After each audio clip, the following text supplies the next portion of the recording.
A TV JCO entrevista hoje a jornalista Elisa Robson. Tudo bem, Elisa? Seja bem-vinda ao JCO. Tudo bem, muito obrigada. Elisa, bem, nós vamos falar um pouco sobre o caso Carvajal, né? O Brasil já sabe que você está aí acompanhando de perto toda essa situação. Queria que você situasse o nosso espectador a respeito de quem é o Carvajal e que denúncias sérias são essas que ele traz envolvendo o nome do ex-presidente, ex-presidiário e pré-candidato à presidência da República, Lula.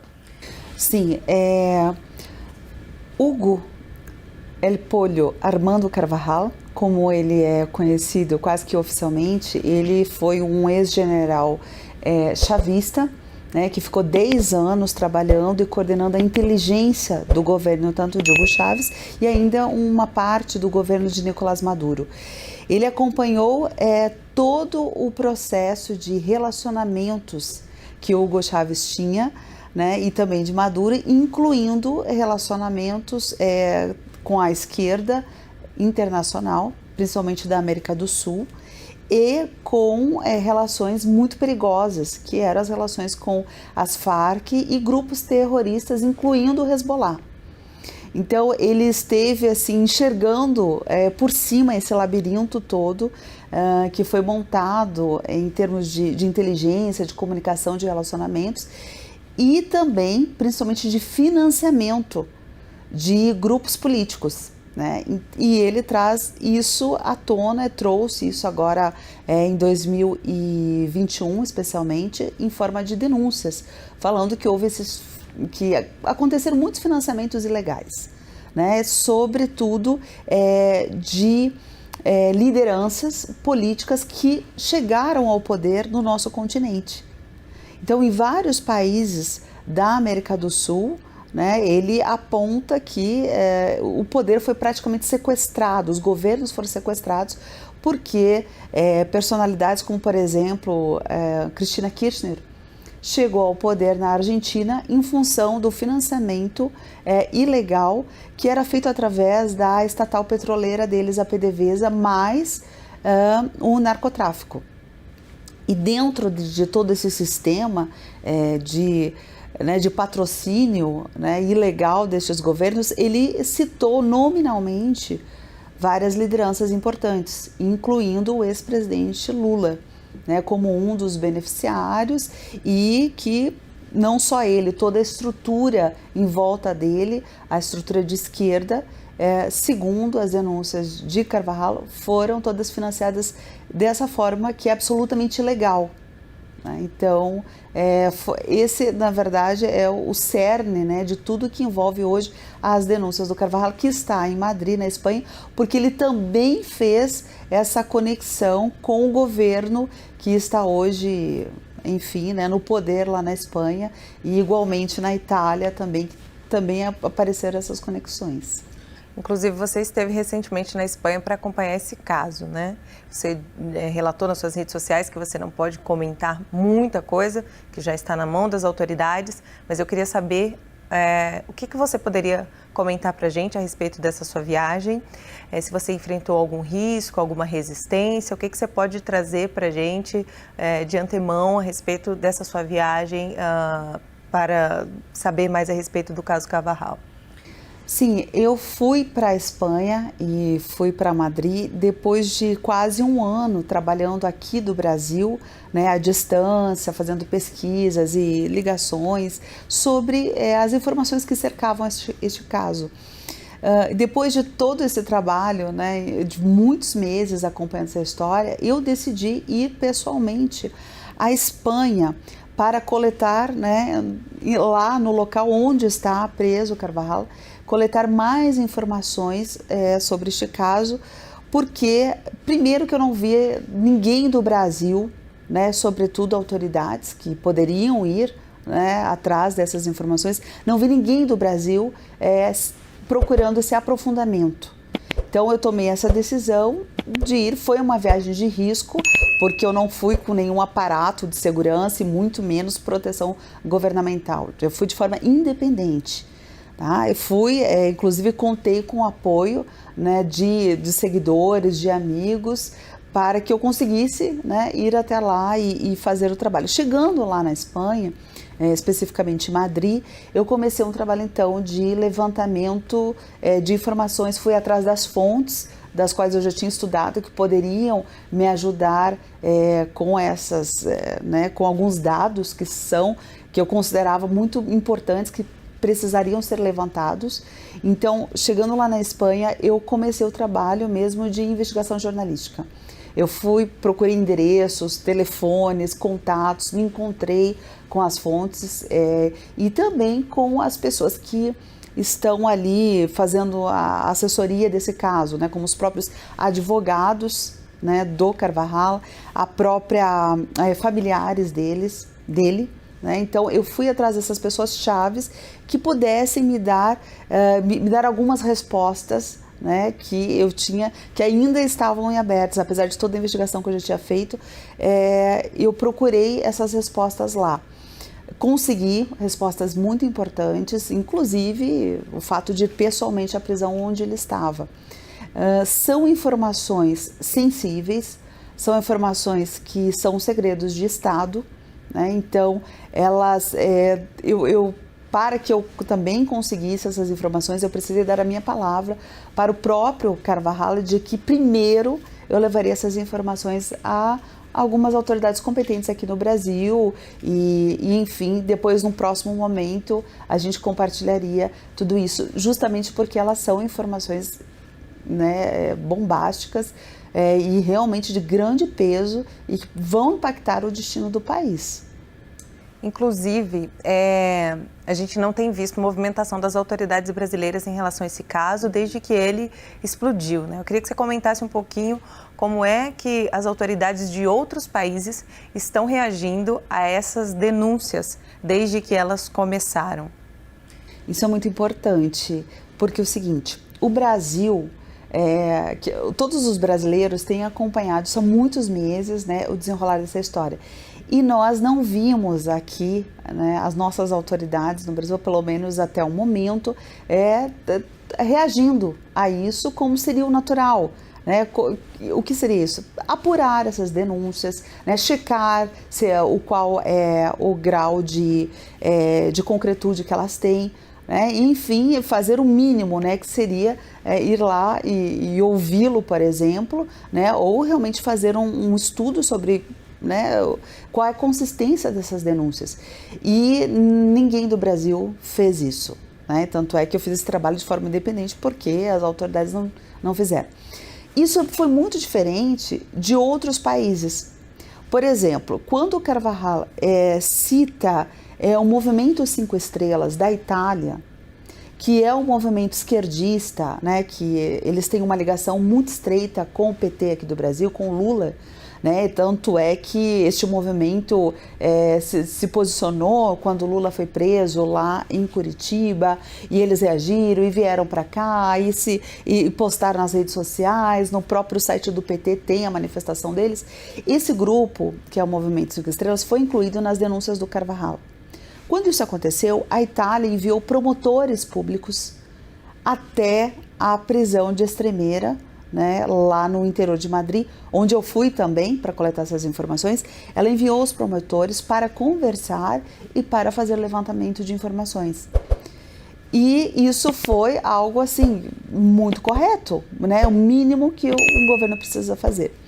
A Colômbia enviou uma juíza da Suprema Corte também para acessar diretamente e ouvir lá o que Carvajal tinha a dizer. A Argentina enviou também promotores públicos.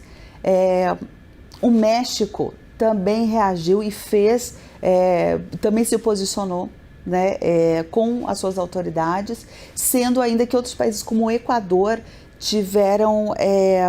O Equador teve senadores e deputados também representando o governo do seu país, mostrando interesse e indo atrás dessas denúncias e dessas declarações. Então, comparado, né, a reação que outros países tiveram, o Brasil ficou absolutamente inerte, né, e isso foi muito lamentável, né, e nós estamos esperando, eu estou conversando com várias pessoas, várias autoridades, para ver se o Brasil dá uma resposta, né, ao governo brasileiro, em alguma instância, seja o Ministério Público do Brasil e outros órgãos aí, ou até mesmo parlamentares, né, que possam também se posicionar. Então, é extremamente importante que o Brasil, né, que está aí há 90 dias das nossas eleições, realmente reaja, né, quanto a essas denúncias gravíssimas. Porque se, uma vez sendo comprovadas, elas vão indicar o quê? Que o poder no Brasil está sendo alvo de relações como, por exemplo, do próprio narcotráfico. Então, há uma estratégia nisso tudo, a gente se pergunta, né? O que está armado aí para o Brasil em relação às próximas eleições? Eu me preocupo como jornalista, como cidadã, né, e como brasileira. Então, assim, e eu reagi, mas assim, nós estamos aqui trabalhando aqui em Brasília para que mais pessoas, né, que têm o poder nas mãos não tenham medo. Né? Porque esse é o pior cenário, alguém ter o poder nas mãos e ter medo de tomar uma atitude. Então, é sobre isso que nós temos que conversar agora, né? Não ter medo, ter coragem, principalmente quem tem o poder na mão e recebeu esse poder por diversas formas, inclusive através do voto, como é o caso do nosso Congresso. Esse caso poderia tirar o Lula da corrida eleitoral? Pergunto o Lula porque ele foi citado pelo próprio Carvajal em denúncias. Se todas as denúncias que o Carvajal fez, né, ele decidir apresentar as provas, porque ele garante que tem provas concretas contra o Lula e contra a esquerda, se ele decidir apresentar essas provas, com certeza absoluta, o Lula não poderá participar dessa corrida eleitoral. Correto. Bem, a Audiência Nacional da Espanha, ela suspendeu a extradição do Carvajal para os Estados Unidos, né, temendo ali que ele fosse condenado à prisão perpétua, né, o pessoal ali do Tribunal Europeu dos Direitos Humanos, que é sediado na França. Como é que você vê isso? Carvajal, ele tem na sua estratégia jurídica, ele está fazendo todo o esforço possível para evitar a sua extradição para os Estados Unidos. Os Estados Unidos estão exigindo, né, estão também fazendo todo o seu esforço para que ele saia de Madrid e vá para lá, em função de acusações muito sérias aí de drogas, né, do tráfico de drogas. Carvajal tem tentado de tudo, a sua defesa tem tentado de tudo, por quê? Porque nos Estados Unidos eles não conseguiram chegar a nenhum acordo. Então, a prisão perpétua para ele lá é algo assim plenamente possível. Então ele luta para não ficar nessa situação, né, ir direto para os Estados Unidos. A Audiência Nacional na Espanha, que é, né, a Corte Suprema lá da Espanha, ela atendeu a um pedido de uma corte, que é essa Corte aí dos Direitos Humanos, que fica lá na Bélgica, e essa corte, ela é uma corte que dá pareceres, né? Então ela deu um parecer, quase que no sentido de uma opinião sobre o caso, né? Ela não tem uma palavra final sobre o caso, mas ela é muito influente, né? A opinião dessa corte dos direitos humanos, ela tem um peso, e isso foi o que pesou então para evitar que o Carvajal fosse extraditado até o momento, né? Mas assim, ele tem feito de tudo. Para o Brasil, essa extradição agora também não seria o melhor, porque é importante que o Brasil tente fazer essa aproximação e colete, né, tente coletar todas as denúncias que ele tem antes que ele seja sumariamente enviado para os Estados Unidos, e daí pode ser que uma porta se feche, uma porta de oportunidades para nós entendermos melhor a gravidade dessas denúncias. Então, assim, são duas situações bem delicadas, né? A extradição dele seria uma condenação por outros aspectos, né? Que é a questão do tráfico de drogas, da qual ele é acusado, mas ao mesmo tempo para o Brasil, o fato disso ainda não ter acontecido é uma oportunidade para que a gente possa estabelecer uma interlocução e fazer essa apuração dessas denúncias. Por que você acha que não há repercussão de um caso tão grave como esse no Brasil? A gente tem agora essa situação envolvendo o Marcos Valério, né? A revista Veja divulgou os vídeos como se fosse uma grande novidade, mas o fato é que em 2012, em 2016, o Marcos Valério já havia falado sobre essa chantagem que o Lula estaria recebendo, né, por envolvimento no assassinato do Celso Daniel. O Marcos Valério diz que o Lula foi o mandante do assassinato e a gente não vê uma repercussão, a gente não vê uma comoção, né, principalmente da velha mídia. Um ou outro veículo divulga, né, de uma forma isolada, mas não há aquela comoção como a gente vê às vezes em narrativas vazias. Por que você acha que não há repercussão nessas denúncias tão graves envolvendo um partido que teve aí à frente do país, né, com 2 ex-presidentes? Claramente, isso é proposital. Né? É impossível que nenhum, principalmente jornalistas, não estejam acompanhando as informações como essas que eu divulguei, que o Jornal da Cidade Online repercute.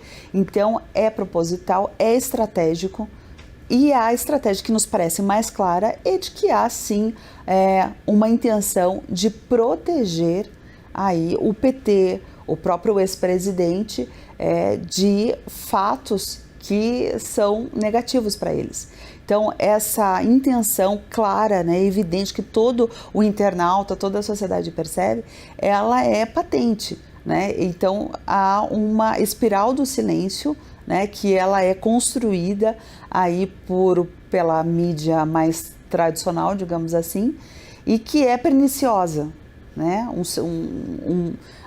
Uma articulação perniciosa para que não se paute isso e as pessoas não fiquem interessadas neste assunto, né? O que eu acho muito bom, por outro lado, é que a mídia independente não está deixando isso morrer e não está deixando esse assunto, enfim, ser esquecido.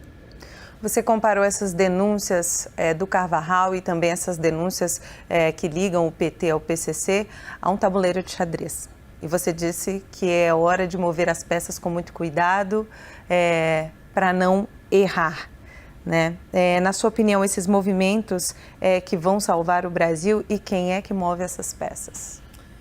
Eu vejo o seguinte, todo o nosso continente, toda a América do Sul, nós estamos observando a escalada de poder da esquerda, né, em vários países.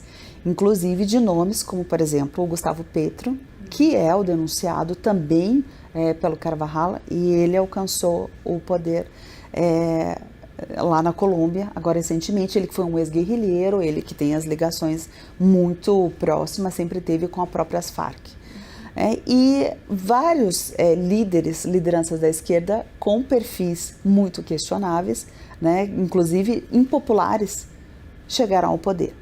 No Brasil, nós temos uma situação muito semelhante, né? Nós temos o ex-presidente Lula, que não sai às ruas, né? Que visivelmente não tem apoio popular. E, no entanto, ele aparece o quê? Em pesquisas, né, que também são muito suspeitas, como se estivesse à frente na corrida eleitoral.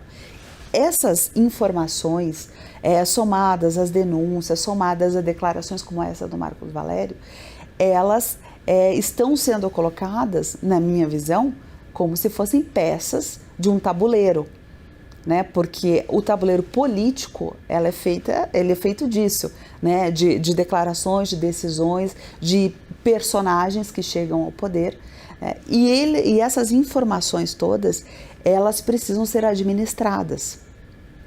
Quem deve administrar essas informações? Não apenas a opinião pública quando recebe e que precisa fazer uma leitura lúcida, né? Qual é a leitura lúcida? Olha, está havendo uma mudança, né, no nosso mapa político do nosso continente, e aqui no Brasil, que nós temos muitas suspeitas, também as coisas parecem estar se encaminhando para uma manipulação. Então, a sociedade precisa fazer essa leitura. Agora, as autoridades brasileiras precisam principalmente olhar como uma forma de estratégia todas as informações. E quem pode fazer isso, acima de tudo, na minha opinião, o Ministério da Defesa. Acho que os militares são estratégicos, né? Eles trabalham com isso o tempo todo e, na minha opinião, eles deveriam olhar para essas informações e ajudar a desenhar um sistema de bastante segurança para, por exemplo, as nossas eleições. Então, eles, na minha visão, são principalmente, junto com o governo brasileiro, Ministério Público, Justiça e tudo mais, mas eles, principalmente o Ministério da Defesa, deveria olhar. Por quê? Porque nós estamos falando de segurança nacional. Então, é um tabuleiro que está aí muito claro como as peças estão sendo movidas, né, e artificialmente movidas, porque não há espontaneidade nisso, há uma orquestração do que nós estamos assistindo em termos de política internacional.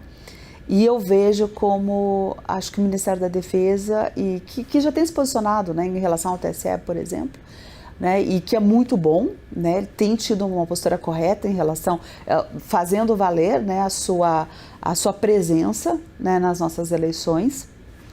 E por isso eu considero extremamente importante que, além de todos nós, né, a nossa defesa esteja atenta a tudo isso, porque é uma questão de segurança nacional. Os militares, inclusive, têm sofrido bastante ataques, né, de todos os lados, né? A nossa audiência já consegue entender aqui quem são essas peças que estão aí atacando os militares. Poderia ter algum envolvimento disso no sentido de descredibilizar, né, o papel das Forças Armadas na garantia da soberania nacional? Eu acredito que sim. Eu acho que como as Forças Armadas, né, elas têm... ao contrário do que a mídia tenta emplacar, elas têm sim muito respeito da população, né? A gente vê que a população respeita bastante, tem confiança e esperança, né? Deposita muita esperança que as Forças Armadas cuidem da nossa segurança em todas as instâncias, não apenas geograficamente, mas politicamente. Há sim, intencionalmente, essa vontade de desmerecer o trabalho que as Forças Armadas estão aí fazendo em prol do Brasil. A esquerda já esteve à frente do país em outros momentos, a esquerda já esteve até mais atuante, né? A América Latina já esteve até mais vermelha em outros momentos. O que difere o momento atual desses outros momentos em que a esquerda esteve no poder, tanto na América Latina quanto no Brasil, e como é que você vê o atual cenário político? Eu acho que a esquerda, num outro momento, ela agiu com muita autoconfiança, né, de que ela estava, inclusive, acima do bem e do mal, da lei, que poderia fazer o que bem entendesse, e que ninguém, né, porque nós mesmos, os brasileiros, nós não tínhamos o hábito de questionar as decisões governamentais. Então, eles estavam numa situação muito confortável. A esquerda de hoje, ela se vê agora num momento de muita... ela é muito questionada, né? O que não acontecia no passado. Então, talvez por isso ela esteja se debatendo tanto, e nós vemos tomando decisões e declarações. O próprio ex-presidente Lula tem dado declarações assim que até os seus próprios militantes se assustam, né? Que são declarações ultrapassadas, né, que não estão conectados com a nossa realidade, com o que está acontecendo hoje no Brasil. Então, hoje, para a esquerda se consolidar no poder sem a avaliação e sem o olhar dos brasileiros, já não é possível como era antigamente, porque hoje o brasileiro amadureceu bastante. Nós amadurecemos na época da Lava Jato, nós amadurecemos com o governo Bolsonaro e hoje as decisões, posicionamentos, declarações são sim observadas com muito mais atenção. Então a esquerda hoje ela tem muita dificuldade e ela está com muita dificuldade em função de que ela precisa lidar com a verdade que as pessoas enxergam. E isso sempre foi um desafio muito grande para a esquerda, porque ela sempre se valeu de muitas narrativas falsas e mentirosas. E quem usa sempre de falsidade, de mentira, quando se depara num ambiente de verdade, ele realmente se desconfigura. E o cenário político para esse ano, como é que você vê? Eu vejo que o governo Bolsonaro está dando respostas excepcionais depois desses períodos difíceis de pandemia e crise internacional de guerra.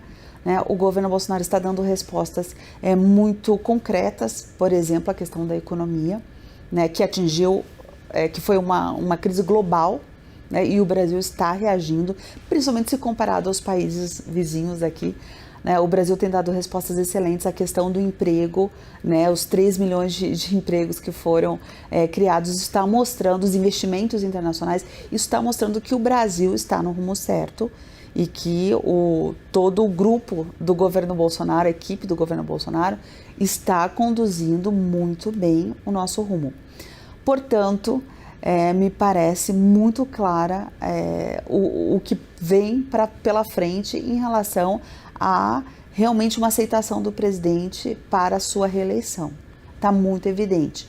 Por outro lado, nós temos os riscos aí de manipulações que em vários âmbitos que a população mesmo tem questionado. Né? Quando a população questiona, por exemplo, a questão das urnas, né? A segurança, a transparência das urnas, e que se atribui muito, né, ao presidente Bolsonaro que está falando sobre isso, na verdade não é, ele está sendo praticamente um porta-voz, né, da população. Então, ainda que eu ache que essas urnas são seguras, você acha, está claro que a população está completamente desconfiada desse sistema eleitoral. Então, eu acredito que isso vai ser equacionado. Nós temos aí um governo, as Forças Armadas, e essa é uma questão que vai ser equacionada. Tendo isso equacionado e resolvido, acho que o Brasil vai continuar no rumo aí da direita, sendo governado por um governo de direita. Elisa, foi um prazer receber você aqui no JCO mais uma vez, né?